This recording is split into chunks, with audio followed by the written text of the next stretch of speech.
Buenas tardes, mi nombre es Rognelly Ramírez. Le voy a presentar el ensayo del capítulo número 1 de la asignatura Investigación Educativa con el profesor Carlos González en el Instituto Pedagógico de Caracas. Bien, el ensayo tiene por nombre elementos y aspectos que se deben considerar para abordar el primer capítulo de un trabajo de investigación. Para comenzar, podemos decir que en esta oportunidad se hablará acerca del capítulo número 1, es decir, de los elementos que estructuran dicho capítulo. Además, hay que señalar que en algún momento los estudiantes deben abordarlo, ya que es el comienzo de un trabajo de investigación.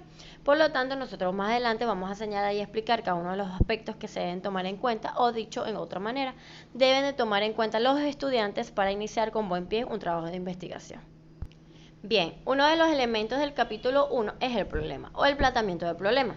Pero antes de definir o explicar este apartado, debemos primero dar una breve reseña en qué consiste el título, o dicho de otra forma, comprender a qué nos referimos con el título de un trabajo investigativo. Por lo tanto, se dice que el título es la puerta de entrada del informe de investigación. ¿A qué se refiere esta cita? Bien, podemos decir que el título es aquel que le da la bienvenida al lector. Es aquel que le dice al lector, metafóricamente, entre paréntesis, mira lo que tengo, te puede interesar, léeme, tengo una investigación muy buena. Según Arias, señala, los lectores se acercan o no a la obra de acuerdo al interés que éste despierta y le leerán. Por otro lado, tenemos, como ya mencionamos, el problema. Pero hay que señalar que en esta oportunidad lo podemos explicar. Bien, es un elemento importante que conforma el capítulo 1 del trabajo de investigación. ¿A qué nos referimos cuando decimos importante? Ya que este aborda y nos señala una problemática que hay que resolver. Bien, como menciona Arias, el problema es un asunto que requiere ser resuelto. Además, podemos decir que es el punto de partida, ya que sin problema no hay investigación para resolver. Por otra parte, se señala que independientemente de su naturaleza, un problema es todo aquello que amerita ser resuelto. Si no hay necesidad de encontrar una solución, entonces no existe tal problema. Expresa Arias, todo problema depende de una solución o viceversa. Continuamos. Existen dos tipos de problemas. Están los prácticos y los de investigación. En los primeros mencionados se refiere a que requiere de una acción, como muy bien se dice, lo que es y lo que debe ser. Por otra parte, estos problemas prácticos están ligados con lo económico, lo social, lo educativo, con lo de la salud, y no solo esto, sino puede ser de carácter tanto individual como social. Por otro lado, tenemos los problemas de investigación.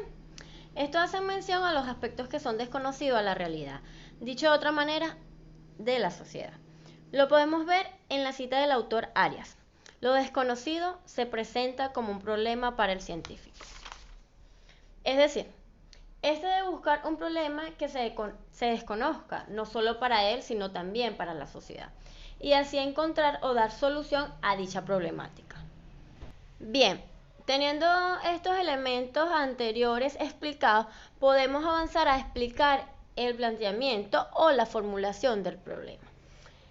El libro de trabajo de investigación de Arias nos menciona algunos autores que toman estos términos por igual. Pero cabe destacar que para Arias no será lo mismo, ya que este dice lo siguiente.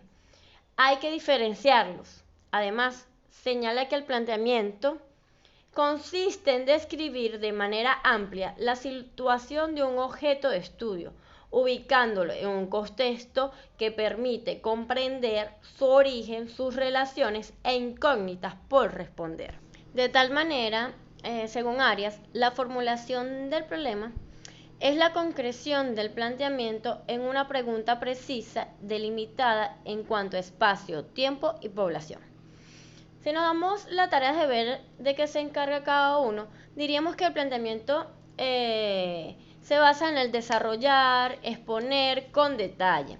Todo lo contrario a la formulación que está diseñada para determinar o delimitar ciertas preguntas para dar respuesta al planteamiento. Bien, luego tenemos los objetivos de investigación. Aquí podemos decir que el investigador debe tener claro cuál es el propósito de su investigación. En otro orden de idea, cuál es la meta que desea lograr con dicha investigación. Dentro de los objetivos se encuentran los generales y los específicos. En la primera clasificación podemos señalar que está asociado directamente con la formulación del problema. Además se dice que el objetivo concreto de la investigación. Por otra parte, los objetivos específicos, como muy bien lo señala Arias, son aquellos que indican con precisión los conceptos, variables o dimensiones que serán objeto de estudio. Los objetivos específicos colaboran al logro del objetivo general y a su vez deriva de este. Por otra parte, el siguiente aspecto o elemento que conforma la estructura del capítulo 1 es llamada variable. Si bien es cierto que esta es una característica o una cualidad que puede sufrir ciertos cambios de acuerdo a su análisis y su control dentro de la investigación, debemos señalar que dentro de estas existen dos tipos de variables, una llamada cuantitativa y la otra cualitativa.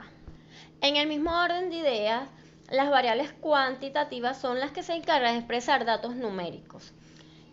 Por lo contrario de las cualitativas, que son categóricas y se expresan de forma verbal. También podemos decir que estas variables se clasifican en simples y en complejas. Por un lado, las primeras se reflejan directamente a través de indicadores, diferenciándose de las complejas, ya que éstas se descomponen en dimensiones y cada una de estas tendrá sus indicadores. Por último, y no menos importante, tenemos la operacionalización. Esta se encarga de formar estas variables de un concepto abstracto, como lo señala Arias, en términos concretos, observables y medibles. Para concluir, debemos decir que estos aspectos o elementos que conforman la base del primer capítulo de un trabajo investigativo debe conocerse muy bien, ya que si el investigador o estudiante comienza sin comprender bien estos términos y lo que implica cada uno por separado y en conjunto, tendrá que revisar nuevamente estos elementos y afianzarse a lo que dice y a lo que se debe hacer en cuanto a la elaboración del capítulo número 1 de un trabajo investigativo. Por ende, este ensayo se dio para orientar este primer paso que conforma un trabajo de investigación. Y no solo eso, sino puede servir de base para el mismo. Este trabajo, o mejor dicho ensayo, está dirigido a aquellos estudiantes que estén comenzando su capítulo 1 y deseen tener o saber los elementos que contiene esta primera parte. Finalizamos acotando que estos aspectos son importantes dentro de una investigación. Sin este no se puede avanzar, ni mucho menos resolver ninguna problemática, ya sea individual o colectiva. Para realizar este ensayo, mi investigación se basó en el libro del proyecto de investigación de Fidias Arias. Muchas gracias. Cualquier comentario me gustaría que me lo hicieran llegar. Y si no, bueno, muchos deditos arriba de me gusta. Muchas gracias.